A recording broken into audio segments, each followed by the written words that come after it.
জাতীয় নির্বাচনের আগে স্থানীয় নির্বাচন অনুষ্ঠানের পাশাপাশি পিআর পদ্ধতিতে নির্বাচনের দাবি পুনর্ব্যক্ত করেছে বাংলাদেশ জামায়াতে ইসলামী। আশুরা নিয়ে ঢাকা মহানগর দক্ষিণ জামায়াতে আলোচনা সভায় এমন মন্তব্য করেন দলটির নেতারা। দাবি করেন যারা এতদিন দেশের ক্ষতি করেছে তাদের দ্রুত বিচারের আওতায় আনার।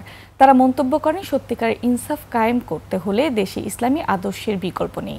যতদিন এদেশে পদলেহনকারীরা থাকবে ততদিন এদেশে সত্যিকারের গণতন্ত্র প্রতিষ্ঠিত হবে না।